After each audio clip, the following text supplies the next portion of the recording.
All right, I'll ask you one more time. Are you sure you want to do this? I used to think that the way you were born was the way that it was. Yes, doctor. That your bone structure, muscle density, and skin type was all permanent. Okay, with what you shared, there are 3 areas that we'll reconstruct today. Start with the facelift. I'll go in with an incision right over here. Whatever deck of cards you were dealt at birth was what you had to play with for the rest of your life. Then we will focus on your nose. I know you want a more masculine face, so we'll use an injectable right over here. Oh, you have insecurities? Well, suck it up. The only thing you have control over is how you perceive them. And make the point a bit sharper. Is what we heard growing up. And finally, I see your skin is already starting to sag under your eyes, so just a couple more injectables right over here. But today, that's not true. Doctor, one last thing. I've been liking how my face looks with this filter. Can you make it happen? With modern technology, nothing is permanent. Okay, that will require a chin implant. No problem. Are you ready? If you're not happy with your looks, you can change practically anything. I guess so, yeah. But this is the first day of the rest of your life. it may come at a cost. If you had to rank yourself on a scale of 1 to 10 and how attractive you think you are, what would you say? After discussing why this conversation around attractiveness even matters in episode 1, How we perceive someone also affects how we treat that person. and discussing how to navigate the different options, the plethora of options to become more attractive in episode 2, we now question what is the most extreme version of this journey and investigate the truth behind it. Plastic surgery is one of the most criticized and controversial practices in the beauty industry. On one hand, it's an effective way to enhance self-confidence and achieve that dream body. Oh my goodness. Is that the eye? But on the flip side, does it also promote unrealistic beauty standards? It puts pressure on our ideas of personal identity, mental health, and how culture impacts how we feel about our own looks.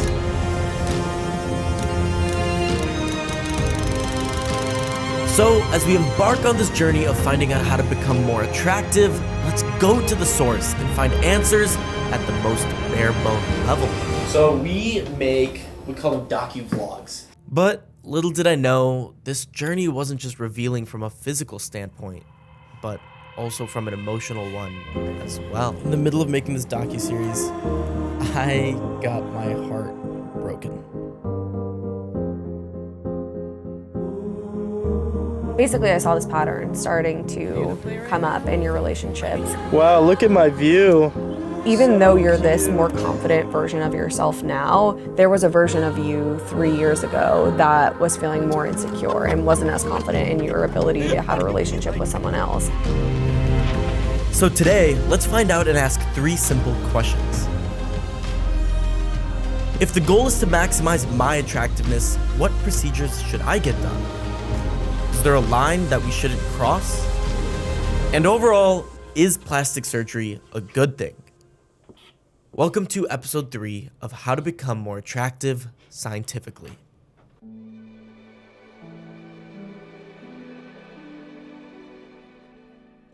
Today is the day, the pinnacle of scientific research. Who knew on 7:30 on a Wednesday we're going to a plastic surgery office? Just take a sip of the coffee when you're done talking. I don't want to script anything. See, Ken wants to have faked these videos. I don't. It's a good way to end the scene. Okay, I'll do it. Who knew on a 7:30 on a Wednesday? Reshoot. Who knew on a 7:30 a.m. on a Wednesday we're gonna go get plastic surgery? They make you happy again? Dun, dun, dun, dun, dun. Must ask. At what length would you recommend penile extension? It's a good question, Doc. We're gonna need the answers. We do this for you all, not me. Let's go.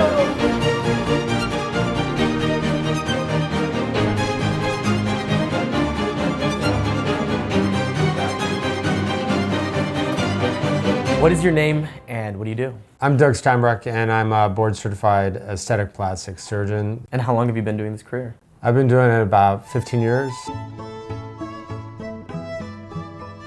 Plastic surgery just comes from a Greek plastos, is the Greek root. It just means to change. A lot of times people think plastic surgery came like the chemical plastics. It did not. It just means that we're changing something. To start out, mostly plastic surgery was reconstructive surgery, either for cancer or for a burn. A lot of facial reconstruction happened during World War I with trench warfare. All the soldiers are down in the trenches and then they put their head up and pew, the noses were flying off and things were being opened up, and we needed to do, from a reconstructive way, we needed to figure out how to put these people together. So that was way back in World War I.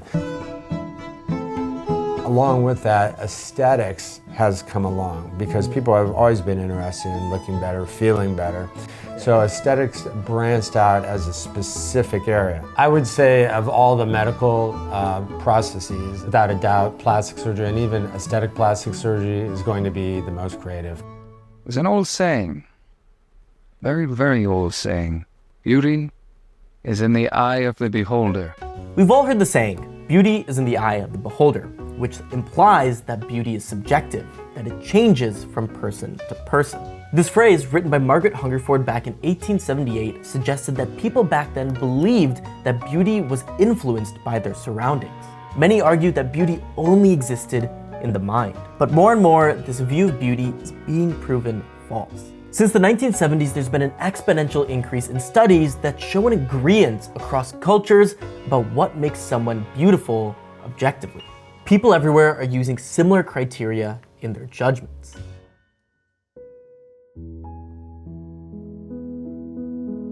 Plastic surgery is a debated topic, right, in this world. How would you evaluate the impact of the job? We want people to feel better about themselves because it affects their confidence level, it affects how they feel, and it affects the team that they can build around them. Maybe they want to look a little bit younger. We never want to turn an 80-year-old man into a 20-year-old man. It doesn't make any sense, but maybe people want to stay a little bit younger, a little bit longer so they can do more business.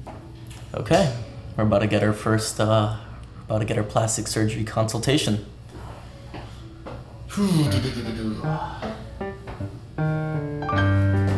People come in sometimes with very specific requests, or sometimes people come in with just a blank canvas and say, I want to look better. okay. What do I do? Okay. We're rolling? Rolling. Okay, do you want to start over or you're good? That's it. I asked the question. Okay.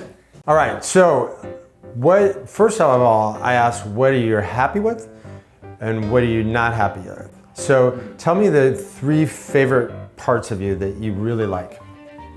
Wow, it's a good exercise. Yeah. I'll first talk about their goals, what they want in life. Some people can come in very specific, highly specific, with 8 different noses from 8 different movie stars. I've had several people come in with full PowerPoint presentations, telling me exactly what to do, and in many cases telling me what surgery to do. So I have to sort of put the reins on that. I think I have a good jawline. Okay. Right? Yeah. But if I don't, please tell me. Okay. What do I like? Wow, that's a hard question. What are things people actually like? Let me answer. It can be it can be body. Cheekbones? It can be your Oh, abs, body? it can be, yeah. I think I hide my fat well. I keep it all right here. And I feel like I don't have that much fat in my arms and legs and anything, which is good. So the 3 things you like, we have them, I think. We have them. Now tell me the 3 things that you don't like.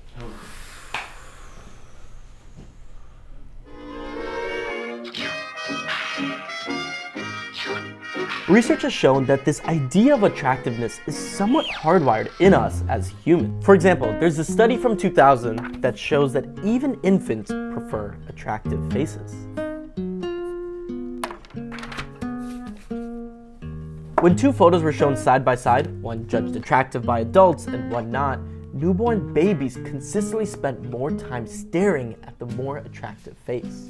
This implies that preferences for beauty are rooted in our basic visual processing mechanisms, which are present from day one, at birth.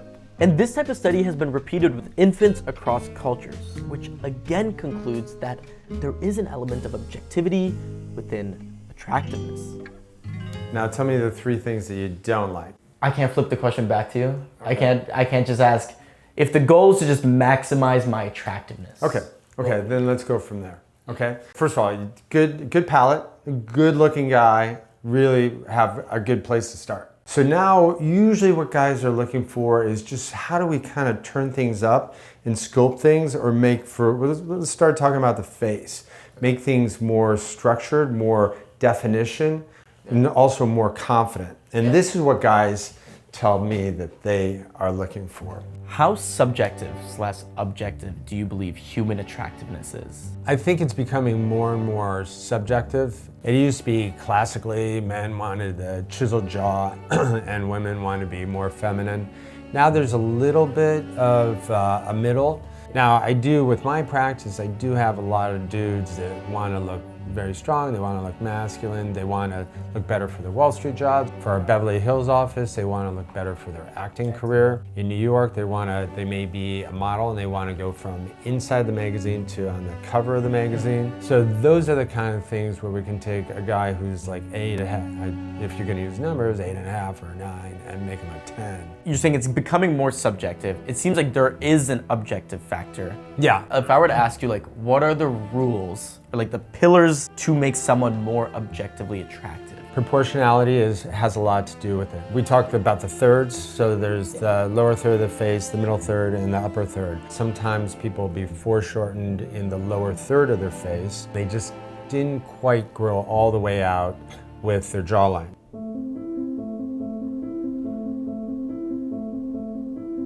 You already are starting out with a really nice jawline.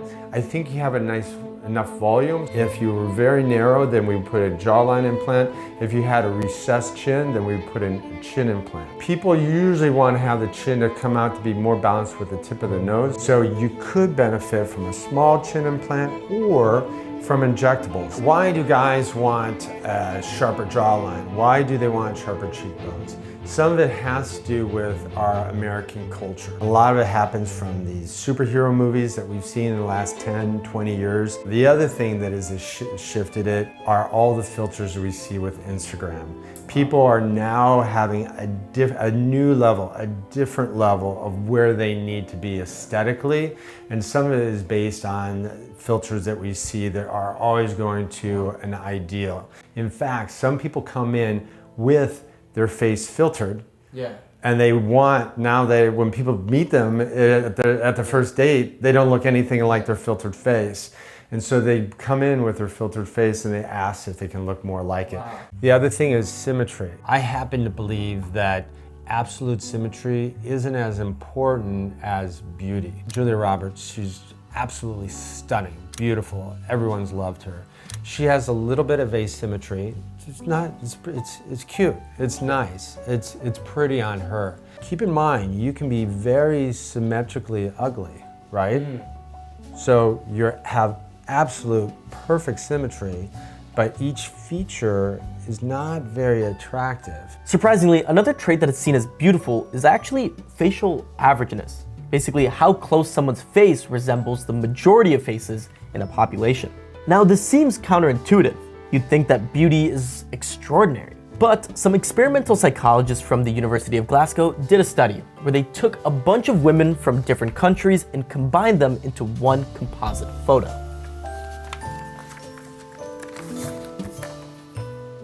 The conclusion, the composites were deemed more attractive than any individual portrait. Evolutionary psychologist Stephen Gengstad argues that average faces are more preferred because they represent a diverse set of genes, which may result in stronger immune systems and resistance against dangerous parasites. They're associated with good health and disease-free partners.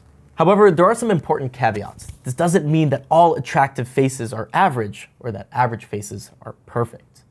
So other things for you, if you're... Please. Let's go down the list. Yeah. Now, how old are you now? 23. 23? Okay, so youngster. So even when people are young, younger guys come in and they're starting to, we want to sort of hit them in areas where they're going to start to age early. We'll clean up the neck with liposuction and what we call neck tight. That's radial frequency that tightens up the skin and brings it up. And then we'll put in a chin implant. Also, we'll do a buckle. We'll take out the baby fat right here. And then the last thing we do to complete that triple play is injectables. Injectables that wrap around the jawline and the cheekbone to give you more definition to make things pop. So in this study, their ideas of beauty are, on the whole, the same as ours. Scientists found that people from all over the world found the same things attractive.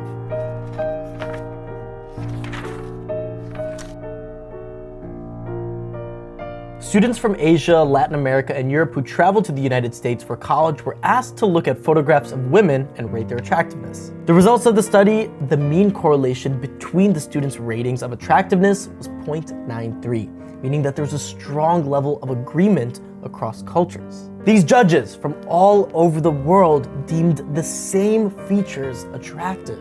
All groups gave higher ratings to women who had the following: younger looking large eyes, smaller noses, narrower faces with smaller chins, expressive/large eyebrows, larger smiles, and well-groomed hair. So yeah, maybe beauty is in fact more objective than we think. I have one last question. This one was a must-ask. We thought about it at the end. Must-ask. Yeah, so it was a must-ask. All right. We saw the website, and we saw that you have a procedure. I know where this is going. Yeah, we're curious, so we have to ask. What's the length for that you would recommend a penile extension? Okay, so there are a lot of different ways to go with this. So we're talking about penile augmentation. The length or the extension can be done by a releasing of a tendon that allows you to get more length. Men have a certain degree of indoor plumbing and outdoor plumbing. So for elongating things, what you want to do is get more of the plumbing behind the wall out in front. So you can release the ligament that's actually attached to the pubic bone that can allow more of that indoor plumbing coming outdoor, and then we can back the skin back to lengthen things. This is actually, I'm fighting saying this, but this is actually the fastest growing area of the practice. Is it? Yeah. There you go. The more you know. So, all right, we're gonna move to the body. So I need you to put on this, and I'll be back in 5 minutes. What is this? That's here. There? Yeah. Do you see this? Okay. And then you can put the robe. You can put the robe on too. Okay. Shut. Wait, Doc, I don't know what this is. Are you serious?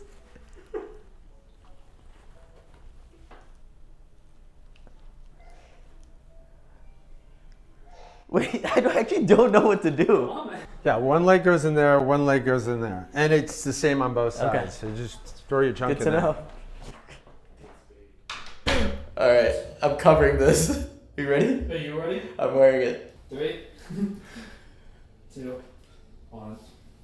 Oh my god. All right, first, tell me what you like, tell me what you don't like. Okay.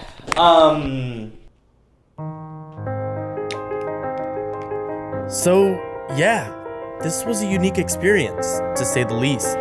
Again, a great canvas. This is what I like. I like to see a lot of good muscle there, but I also like to see a little bit of this, a little bit of fat, a little bit of skin, because I know that these are areas that I can help you. There's not many days where you get to learn about your body to this extent. So what we do is a thing called body banking. We remove all the fat from this area, so you mind if I draw? Please. What we do is we come into linea alba, And learn that if I wanted to become more attractive scientifically, but then all the fat we take out here, all the fat that we take out here, we're gonna do something magical. We're gonna bring it up and we're gonna fill this upper pole volume, this entire area, so that his upper chest is gonna be popping. there are options. Quite a few options indeed. So we can use a bicep implant here, tricep implant, pec implant, deltoid implant, traps implant, abdominal implants. So, if there is what feels like an unlimited amount of plastic surgery one can get, at what point is it too much? At what point should we let things stay permanent? I'm going to just show you what I generally do. Dr. Steinbrech continued on to explain that his goal is to never take someone else's nose and copy-paste it onto a patient. And do you think there's a such thing as too much? Too much? Yeah. And then how do you avoid that case? You talk with the patient and then you say, you and I disagree on what we think aesthetically is, and it can look a little cartoonish. And then I just step away and I say, there may be somebody else that may do it for you. Oh, wow. You and I disagree on aesthetically. He doesn't want to have anyone ever get to a place where their kids wouldn't recognize them. The best way he summarized it all is how can he make a patient become the celebrity version of themselves? It is a useful, practical procedure. Before coming into this practice today, I was quick to judge everything. The only thing I felt like I heard about plastic surgery growing up was the extreme botched examples I saw on the news. And I found myself wanting to hate on this practice. The plastic in plastic surgery simply means to change. It's the to change surgery. So to summarize the whole thing as one big no-no feels ignorant. Dude, there's a little red button on there for if you don't just press that. The thing I didn't consider is how Dr. Steinbrech justifies his impact. If a responsible amount of plastic surgery helps someone score another sale in a boardroom, helps a model become the front page star, and in general makes someone feel less insecure, isn't that a good thing? Now, I'm grateful and fortunate that I'm someone who doesn't feel the need to get any of this done anytime soon. Give me a couple years in the gym and I'll show those implants who's boss. Like, I'm glad, like, this is an experience that not many people will ever get. And, like, one part of me is just, like, grateful that, first of all, Dr. Steinbrech, like, what an amazing, just informative person. Yeah, my viewpoint on plastic surgery is changing.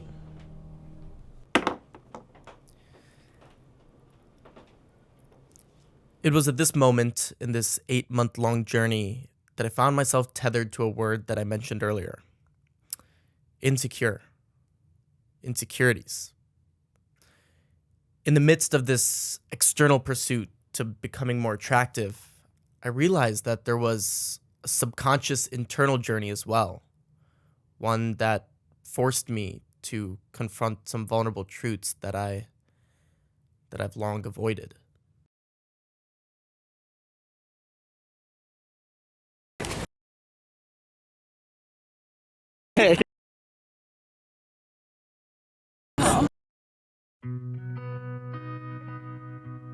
So after like 90 minutes of talking, and I started to feel good, but what were some of the like biggest takeaways that you felt like we went through in those 90 minutes? Because I felt like that was such a revealing conversation for me.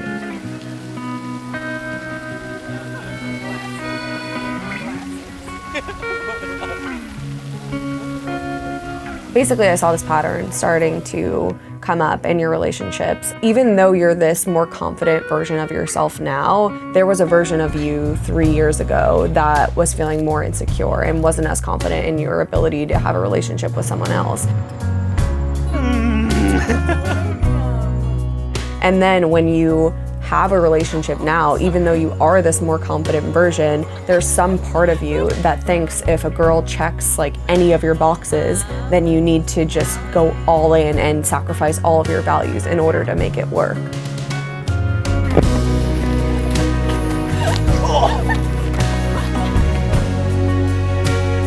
I was reading about this concept in psychology called scarcity mindset, and I saw that come into play a lot in the stories that you were telling me, because I could just see how badly you wanted this relationship to work out, that you were grasping, that you were kind of had these rose-colored glasses on where you were looking at the relationship and you were leaving the red flags aside and just doing anything to make it work.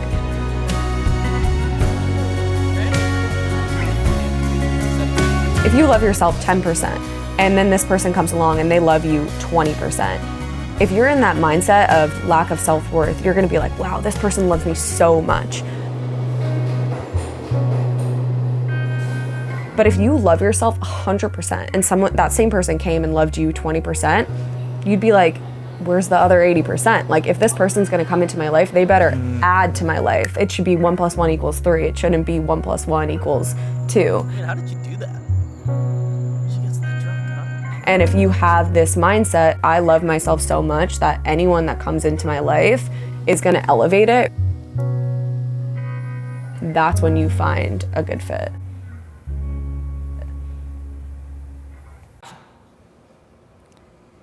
Hi, nice to finally meet you. Yeah, you too. And actually, that's where this whole docu-series was supposed to end.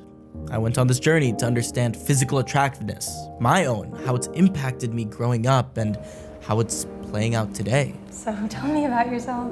Yeah, sorry. But when I think about that original question, why I started this journey in the first place, how to become more attractive scientifically, the answer still felt a bit incomplete. I guess I was born in Chicago. But how much of your attractiveness is determined outside of how you look? They've got a cool bell there. Spoiler, it's a lot.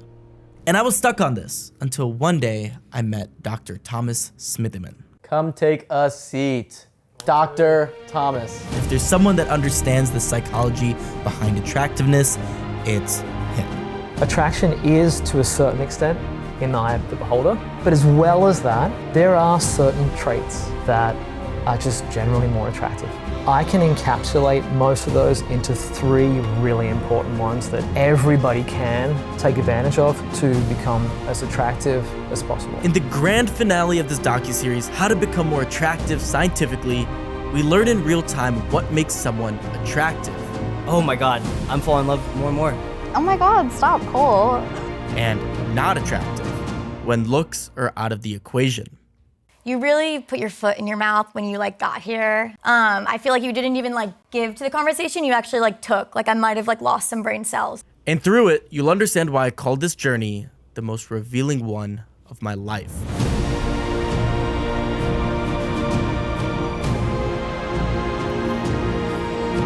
Bless his heart, I had to give you a win.